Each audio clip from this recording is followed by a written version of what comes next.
So, I'm out here in Los Angeles, California. Figured I'd make a video talking about it a little bit, since all my last videos were mainly done in Florida, or actually I think mainly Connecticut.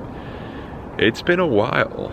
It's been a while since I've done this, and there were a few videos I was working on, but it was nothing done well enough, nothing that I was really proud of, but figured I'd just come out on the rooftop of my apartment in Westwood, Los Angeles. If you're not familiar, that's in between Brentwood and Beverly Hills, and it's about it's south of Bel Air, and it's where UCLA is. I'm right near UCLA. I'm in the Westwood Village area, and it's nice out here. I mean, moving, I think I landed in LA back in March, on the day Governor Gavin Newsom shut down like everything. The stay-at-home order went into effect or whatever, to lock down, and that was the toughest restrictions first put on a state, and I landed right when that happened,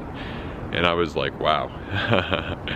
We'll see what happens. And in the beginning, you know, I was maybe a little bit worried of coronavirus. I was putting hand sanitizer on my hands. I remember I was in New York City before, working in New York City, so that was COVID central at the time.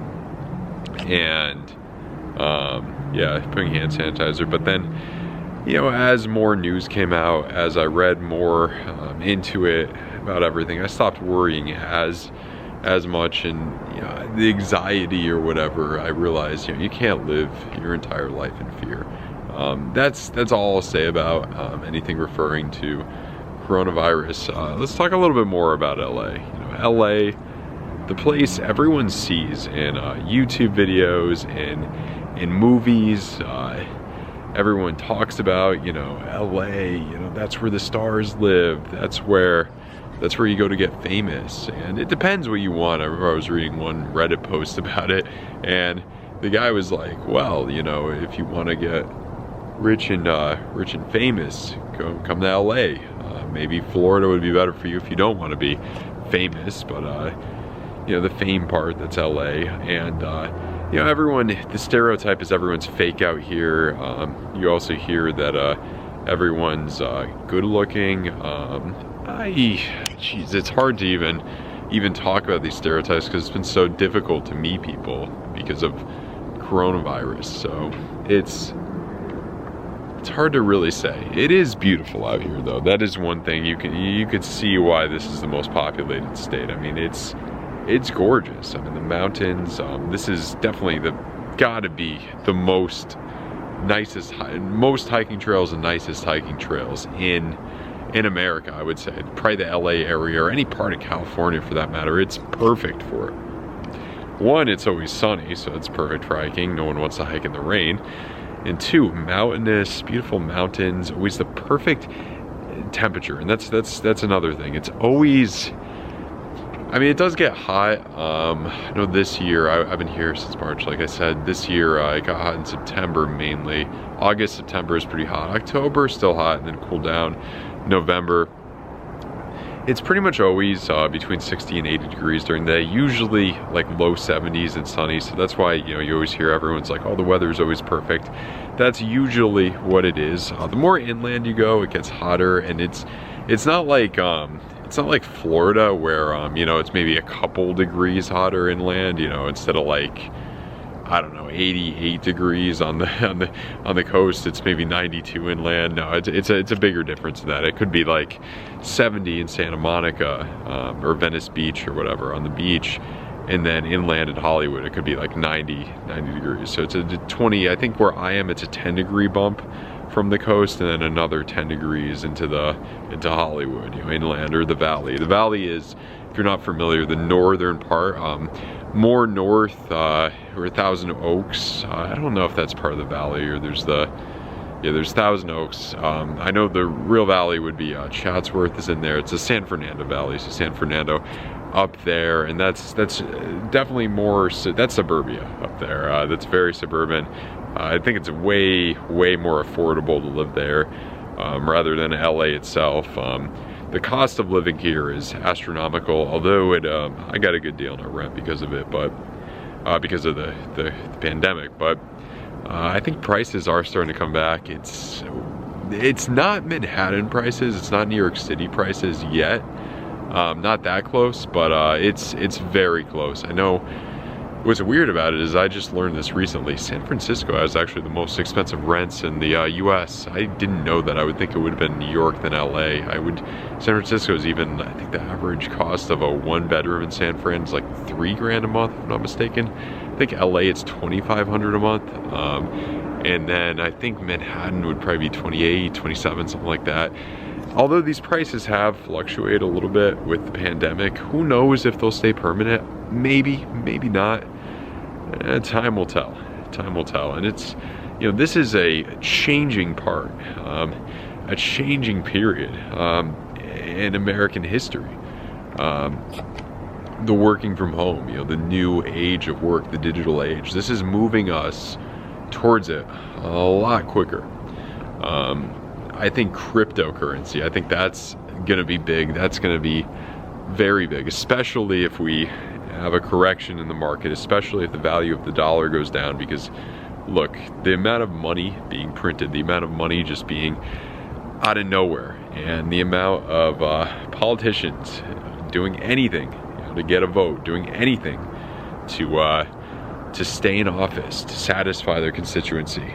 I don't know how long. I don't know how long that's sustainable for.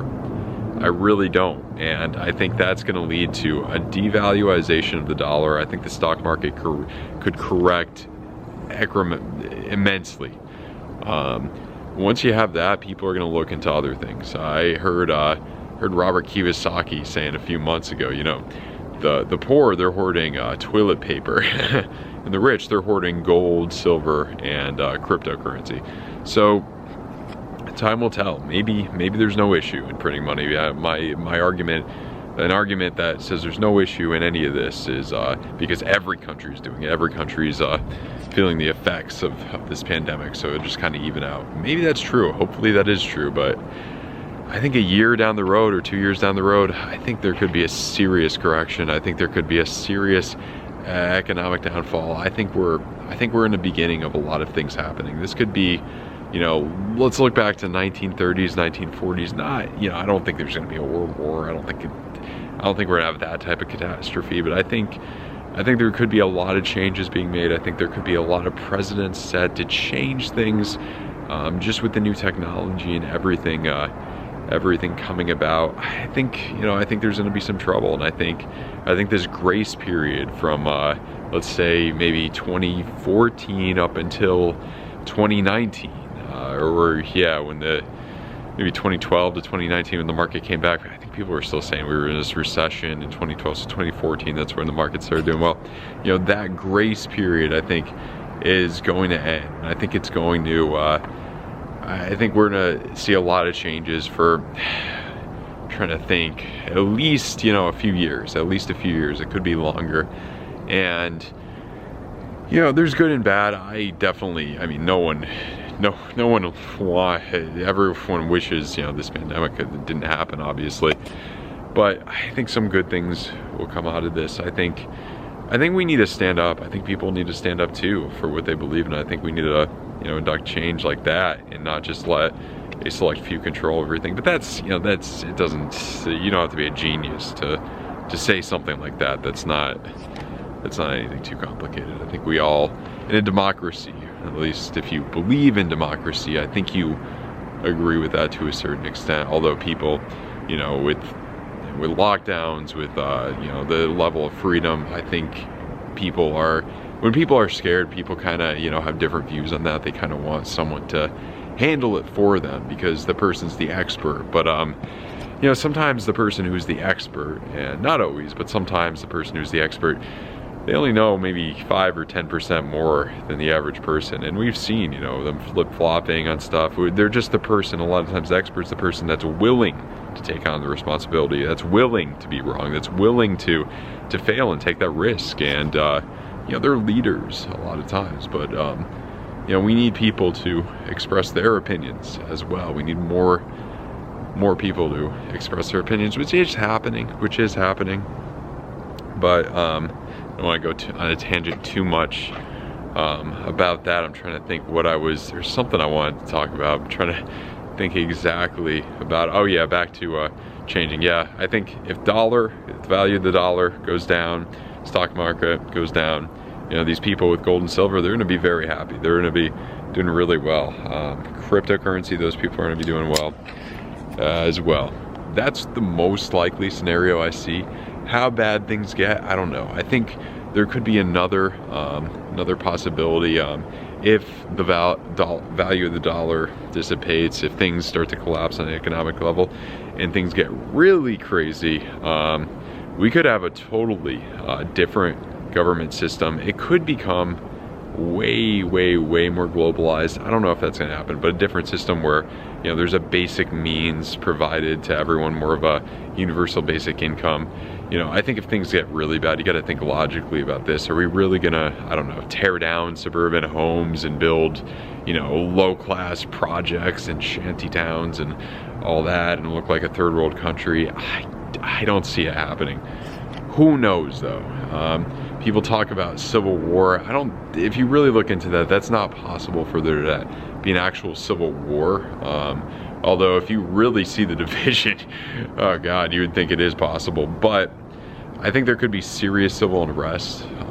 But things could get rough. Things could definitely get rough. And with the leadership, you know, I've seen recently, like I was talking before, politicians, you know, it's crazy. So if something crazy like that's gonna happen, it's probably gonna happen in this time period.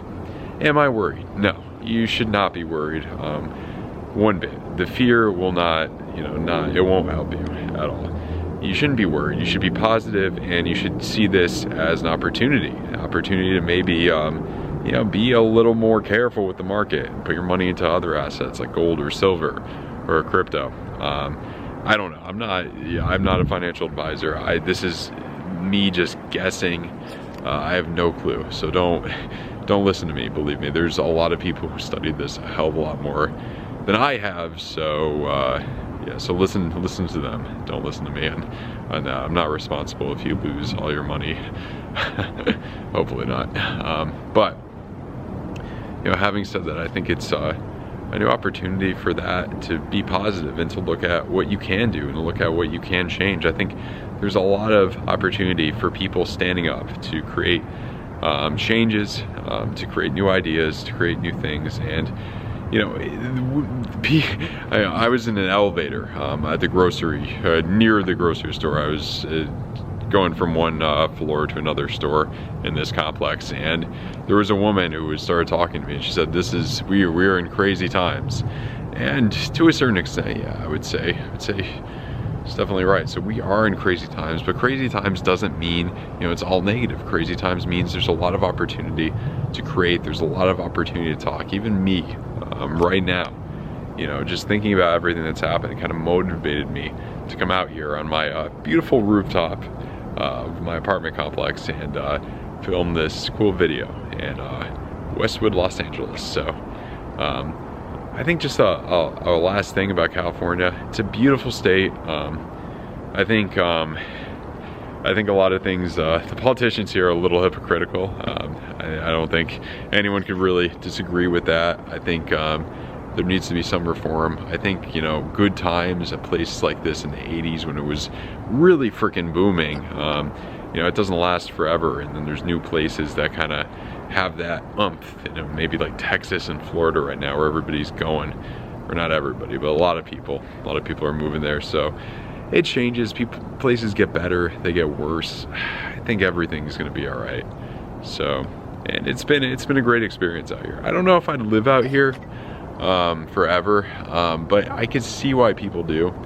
It's definitely a great experience. And you know, I've moved around a lot, and I think it's good. You know, I think it's very good for the most part. You experience different things, and you know, certain places I was like, God, you know, I can't live here very long. But more places, especially for me, I think most of them I could stand, and most of them you meet a lot of interesting people and you learn a lot of new things. You know, that's one of the goals, at least in my life, one of the goals in a lot of people's life. Learn as much as you can in the time you have.